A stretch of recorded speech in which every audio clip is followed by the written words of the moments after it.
Bonjour et bienvenue dans Prière Inspirée, une semaine de prière pour être riche et enrichir les autres. Et pendant cette semaine, on a prié pour que Dieu nous montre, nous éclaire par rapport à sa façon de voir concernant les finances. Ce sont des choses très naturelles, mais ces choses très naturelles peuvent faire du bien, peuvent faire aussi du mal. L'argent peut être utilisé d'une bonne ou d'une mauvaise façon. L'argent peut être utilisé d'une façon égoïste et au contraire avec un cœur généreux. Et c'est important qu'on puisse passer un peu de temps en parlant des finances, en priant aussi par rapport aux finances, pour qu'on regarde un peu notre situation financière et qu'on puisse se poser la question, est-elle sanctifiée? Est-elle agréable à Dieu? L'utilisation de l'argent que nous avons, est-ce une utilisation que Dieu peut trouver agréable et favorable? Ou au contraire, est-ce qu'il y a des choses que peut-être on devrait changer? Et est-ce que finalement, Dieu voudrait peut-être nous amener dans une dimension supérieure au niveau des finances? Aujourd'hui, on va prier pour la faculté d'augmenter nos dons. On a donc prié que Dieu nous éclaire avant-hier par rapport à la richesse. Et hier, on a pris, plusieurs en tout cas d'entre nous, ont pris la décision de devenir des donneurs. On a vu qu'il y avait une différence entre un donateur et un donneur. Un donateur, c'est quelqu'un qui fait des dons ponctuels. Ici et là, 1, 2, 3 fois dans l'année, il va faire des dons pour une œuvre, pour une vision, etc. Mais le donneur, lui, c'est un style de vie qu'il a développé. Une compréhension d'abord intelligible, ça veut dire c'est dans son intelligence, il a pris la décision de penser, de regarder, de considérer l'argent non pas comme quelque chose qui devait être utilisé tout le temps pour soi-même, égoïstement, mais ce donneur comprend que l'argent peut faire du bien et qu'il doit faire du bien. Et le donneur finalement a pris cette décision de former, la Bible dit par exemple, Jésus dit, tu as décidé non pas, tu as approuvé non pas l'Holocauste ou l'offrande, mais tu m'as formé un corps et me voici pour accomplir ta volonté. Donc ni holocauste ni sacrifice, c'est le mot sacrifice. Ce n'est pas les sacrifices ou les holocaustes qui plaisent à Dieu, mais il nous forme un corps pour accomplir sa volonté. Et le donneur, finalement, il utilise tout l'argent qu'il a reçu pour faire du bien. Aujourd'hui, donc, on va passer du temps à prier par rapport à ça, la faculté d'augmenter nos dons, parce qu'en fait, il est vrai qu'on peut augmenter nos dons sans croissance financière, mais on va rapidement atteindre une limite. Je peux vouloir donner plus, je peux vouloir augmenter mes dons, mais si mes dons augmentent et que mes revenus n'augmentent pas, je vais arriver à une certaine limite. Certes, si je sème, je crois aussi qu'il y a une récolte qui vient derrière, mais c'est important que les deux puissent aller ensemble. Et c'est pourquoi il faut semer davantage, mais également croître financièrement. Et une petite parenthèse, juste faites attention aux engagements. Ne vous engagez pas pour autrui, ne vous engagez pas dans des choses qu'aujourd'hui vous dites c'est possible, mais demain vous ne savez pas. Il faut juste veiller et faire attention à nos engagements financiers. Donc il y a plusieurs phases financières dans nos vies, et j'en ai personnellement compté 6. Et avant de lire le premier verset dans Genèse au chapitre 26 au verset 12, je voulais partager un court témoignage à un frère une sœur.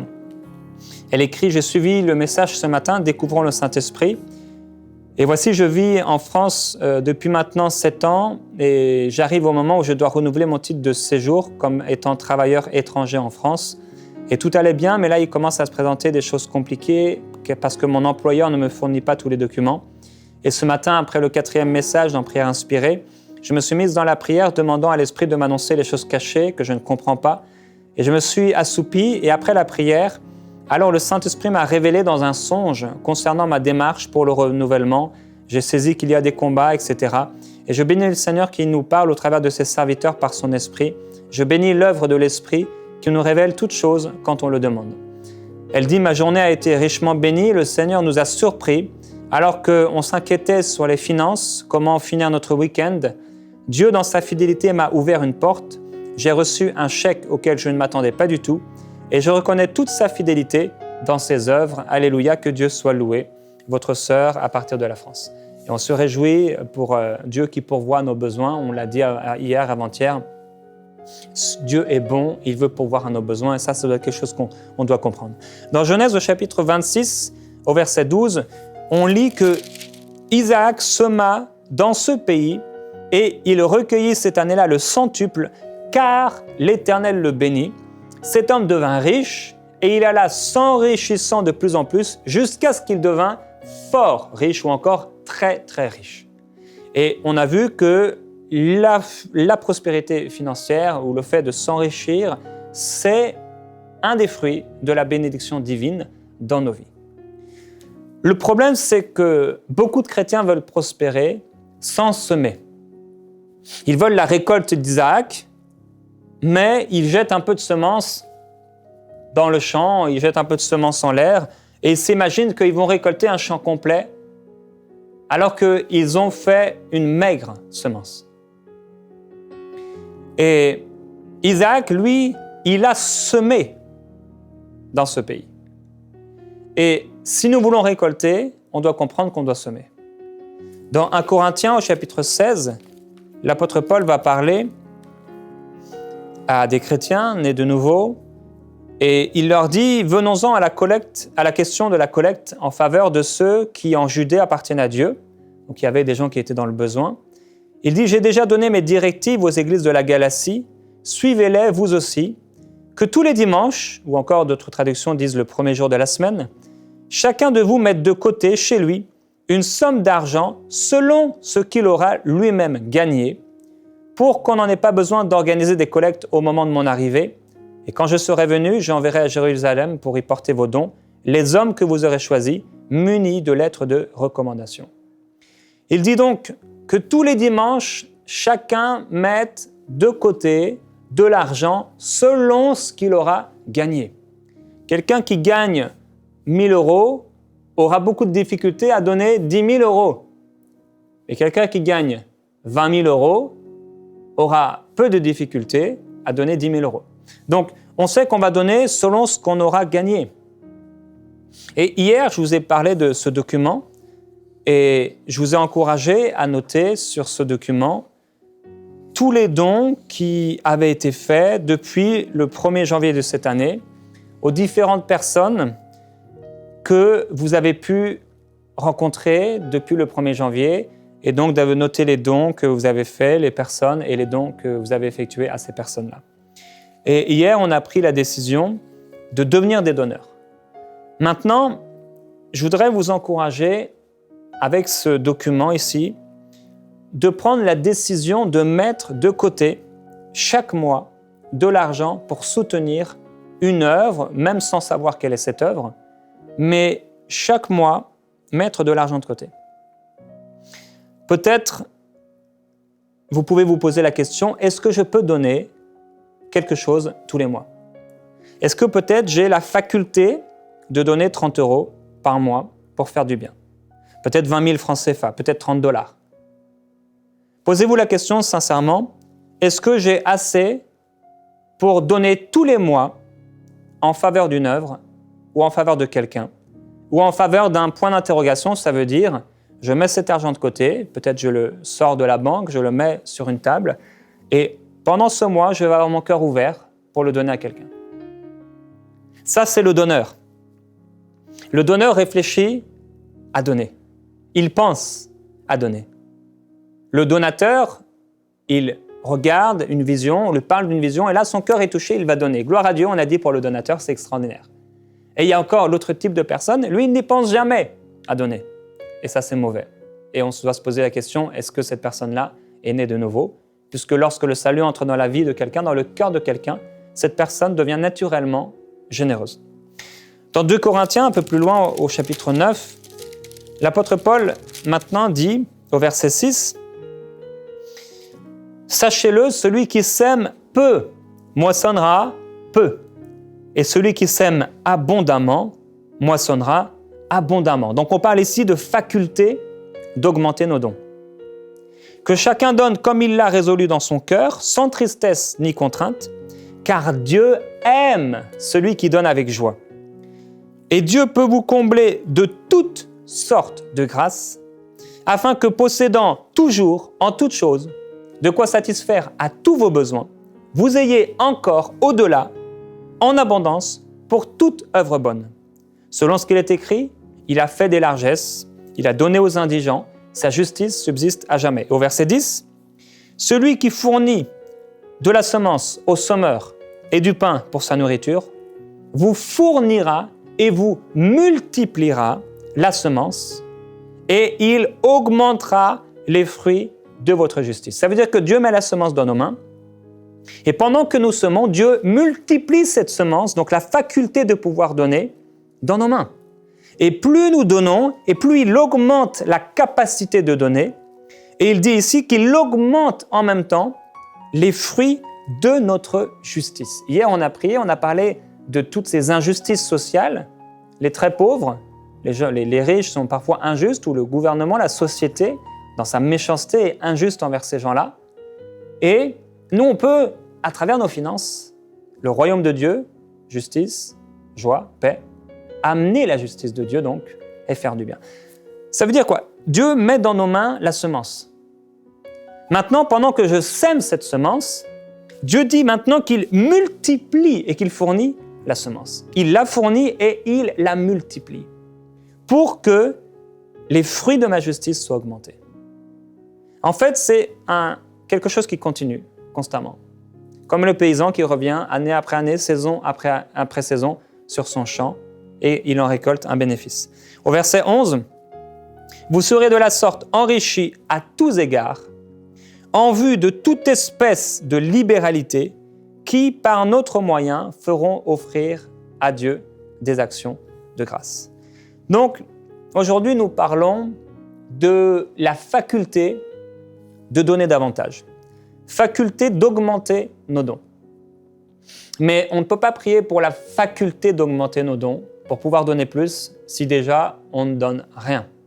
Et c'est pourquoi hier, on a pris la décision, moi je veux vraiment devenir un donneur, je veux devenir quelqu'un qui donne, je ne veux pas être égoïste, je ne veux pas être avare, mais vraiment, Seigneur, je me mets devant toi et je prends la décision intérieure, disposition de cœur, de plus être avare, de plus être égoïste, de plus utiliser l'argent que tu mets dans mes mains, la semence que tu mets dans mes mains, juste pour moi, comme si c'était à moi, comme si parce que j'ai bien travaillé et que j'ai un salaire à la fin du mois, et j'imagine que ce salaire, il est à moi, alors j'en fais ce que je veux. On s'est détaché de ces pensées-là et de ces choses-là pour pouvoir être ce donneur comme Jésus-Christ l'a été. Et dans ce passage de Corinthiens chapitre 9 que je vous encourage à lire et à méditer, il nous est donc parlé de la semence, de la récolte. Et il dit au verset 6, Paul dit « Celui qui sème peu moissonnera peu, mais celui qui sème abondamment moissonnera abondamment. » On va donc prier aujourd'hui pour la faculté d'augmenter nos dons. Et à partir du document que je vous ai donné, donc, sur lequel vous avez noté tous vos dons, à partir de ce document-là, sur lequel vous avez noté vos dons depuis le 1er janvier de cette année, je vous rappelle que vous pouvez le télécharger sur enseigne-moi.com, vous tapez dans le moteur de recherche « Une semaine pour être riche et enrichir » et vous pourrez trouver ce document que vous pourrez télécharger. Notez donc tous les dons que vous avez effectués depuis le 1er janvier. Certains d'entre vous, ça va être 0. Vous n'avez fait aucun don. Alors vous avez la possibilité d'augmenter. Vous avez la possibilité d'aller plus loin. Certains, vous avez commencé à donner, vous avez donné un peu, vous avez fait quelques dons. Et vous allez pouvoir aussi, vous, décider un montant que vous voulez atteindre avant le 31 décembre de cette année, ou pour le 31 décembre de cette année. C'est quelque chose que je vous propose tout simplement, parce que je crois que ça peut nous aider comme des objectifs. Pendant très longtemps, je notais jamais quand je faisais des dons. Voilà, on pouvait donner ici et là avec mon épouse. On donnait. Et il y a maintenant un peu plus d'1 an, je me suis dit, mais pourquoi je note pas les dons que j'effectue? Je me suis dit, je vais maintenant noter tous les dons que nous faisons, que ce soit des individus, que ce soit des églises, des associations, etc., pour que nous puissions savoir combien nous avons donné, afin que l'année d'après, on puisse se dire, on va donner plus. Et je crois que c'est intelligent, je crois que c'est sage, je crois que c'est bon, parce que ce document ne doit pas devenir pour vous quelque chose qui va faire en sorte que vous vous enorgueillissez, absolument pas. Le but est d'augmenter. Parce qu'on voit que c'est la volonté de Dieu.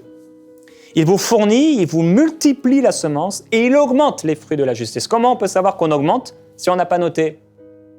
On a besoin de noter et on pourra voir une augmentation. Alors, on va prier ensemble pour la faculté d'augmenter nos dons. La faculté de donner plus, la faculté de donner davantage. Et ce petit exercice aujourd'hui, sur ce document ou un document de votre choix, quel est le montant que vous souhaitez atteindre pour le 31 décembre? Combien vous souhaiteriez donner? Et peut-être il y a un montant qui va maintenant monter dans vos cœurs pendant qu'on va prier.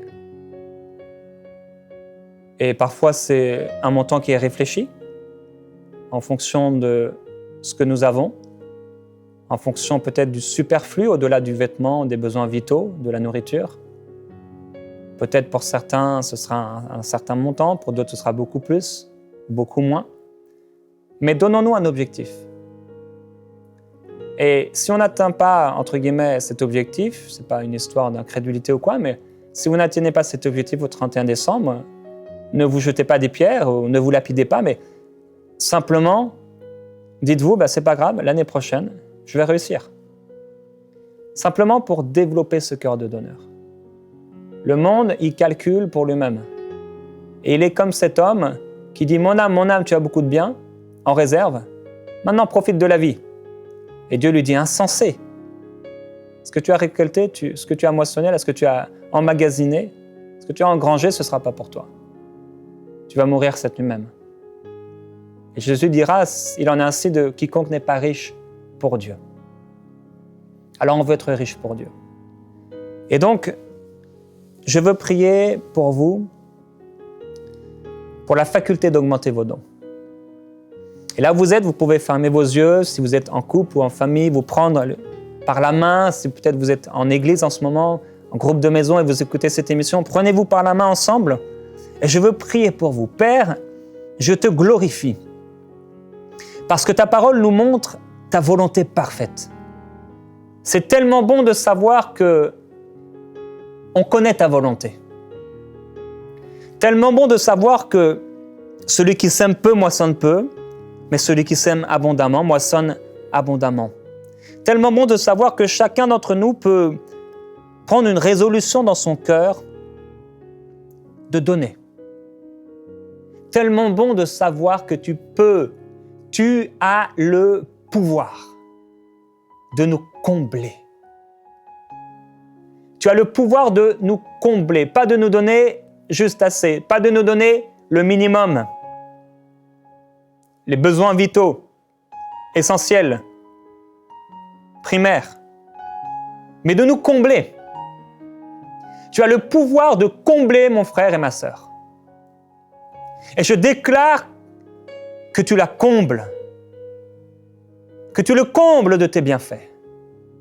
Tu as le pouvoir de les combler de toutes sortes de grâces. Merci parce que tu les combles non pas d'une seule grâce, tu les combles non pas seulement au mois de janvier, non pas seulement en juin, mais tu les combles en tout temps. Tu les combles non seulement de nourriture, non seulement de vêtements, mais tu les combles de toutes sortes de grâces. Et tu le fais afin que nous possédions toujours, en toutes choses, en tout temps. Tu le fais pour qu'ils possèdent en tout temps, en toutes choses, de quoi satisfaire à tous leurs besoins. Père, c'est ma prière aujourd'hui.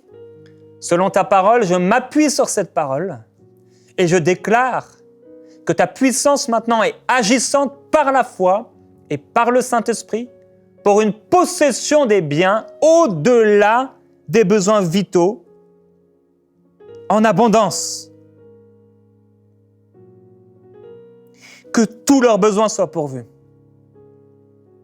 Je prie pour des miracles financiers. Je prie pour une pluie de provision, une pluie financière, afin que tous leurs besoins soient pourvus et qu'ils aient encore, non seulement, Père, leurs besoins pourvus, mais je te loue parce que tu nous montres dans ta parole et à travers ce passage, et d'autres encore, que tu ne veux pas seulement qu'on ait le minimum, et même que tous nos besoins soient pourvus. Tu ne veux pas seulement qu'on ait un logement, la nourriture, le vêtement, ce qu'il faut pour nous déplacer, pour étudier, pour se nourrir, pour se faire plaisir, mais au-delà, non seulement pour une œuvre, non seulement pour notre église locale, mais pour toute œuvre bonne. C'est ce que je proclame sur eux. C'est ce que je déclare sur eux. Je déclare que tu leur fournis la semence. Mais ta parole déclare que tu fournis la semence au semeur, à celui qui sème déjà. Tu fournis la semence au semeur. Et c'est ce que je déclare, Seigneur. Sur ceux qui ont choisi de devenir des donneurs, tu leur fournis la semence et tu leur fournis, mais non seulement tu leur fournis, mais tu multiplies cette semence. Et c'est pourquoi, Père, je veux prier maintenant pour ceux qui ont donné depuis le 1er janvier de cette année, de ceux qui ont fait un don, de ceux qui ont donné quelque part, de ceux qui ont donné par générosité pour ton royaume. Père, je déclare au nom de Jésus-Christ une semence multipliée. Une semence multipliée. Je parle sur vous maintenant. Je parle sur vos finances. Je parle sur vos dons. La multiplication divine. Au nom de Jésus. Là où le diable était venu peut-être pour détruire, pour appauvrir, pour vous bloquer, je déclare que cette situation est débloquée maintenant. Ayez confiance. Jésus dit, croyez en Dieu, croyez en moi. Croyez en la bonté de Dieu. Croyez en sa bonté. Père, merci. Merci parce que grâce à cela, nous serons enrichis à tous égards. Pour toute espèce de libéralité qui amèneront beaucoup d'actions de grâce envers toi. Père, je prie pour la faculté d'augmenter les dons. Donne-nous aujourd'hui, donne-nous en cette année la possibilité, le pouvoir, la faculté d'augmenter nos dons. Merci, Père.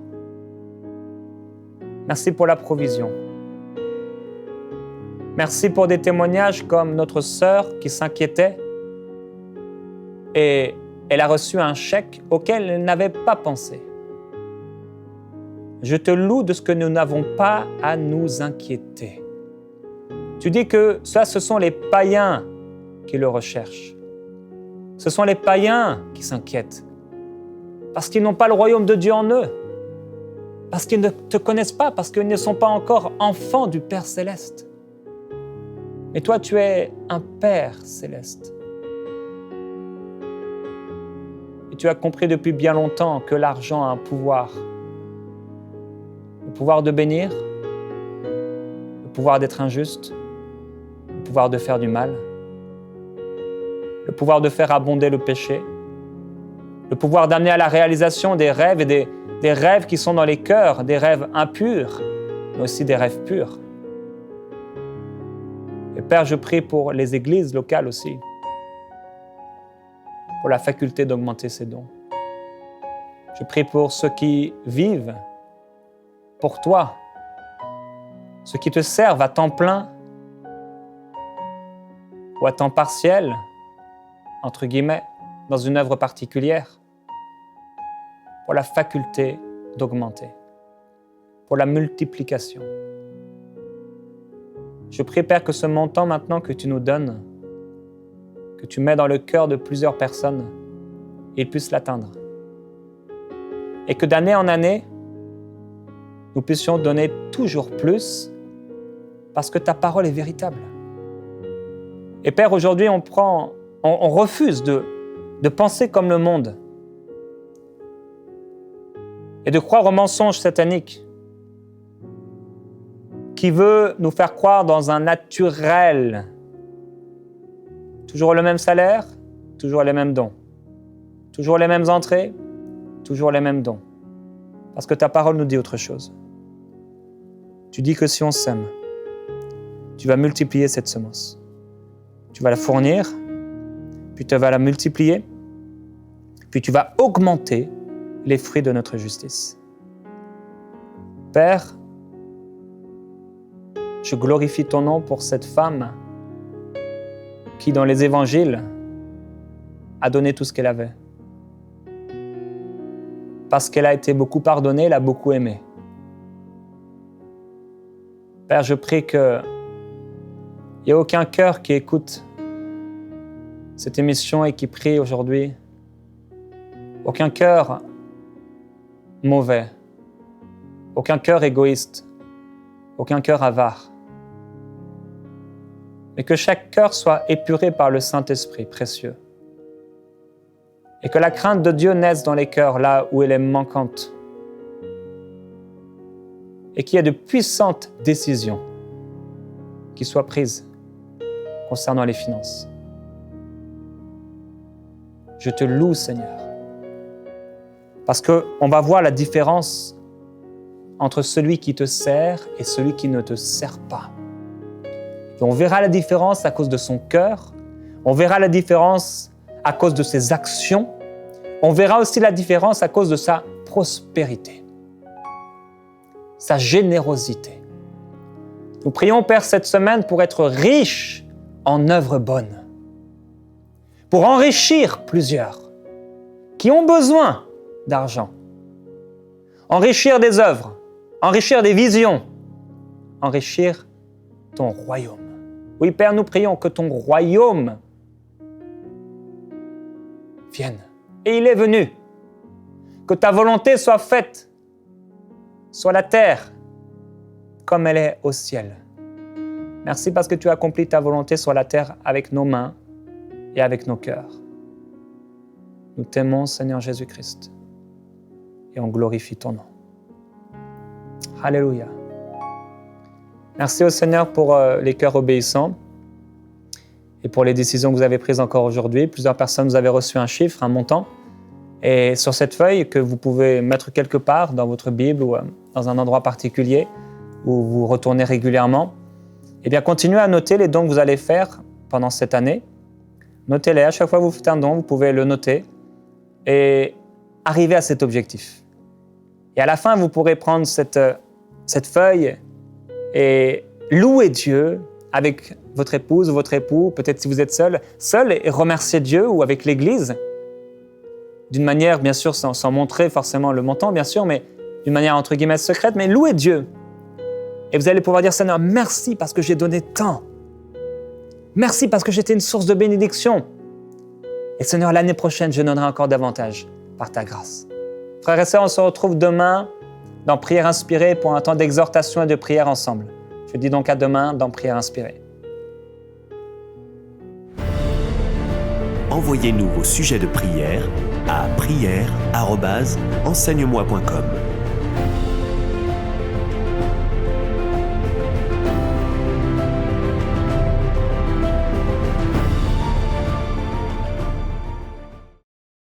Cette émission est rendue possible grâce au précieux soutien des partenaires d'Enseigne-moi Canal International. Retrouvez tous nos programmes sur emcitv.com.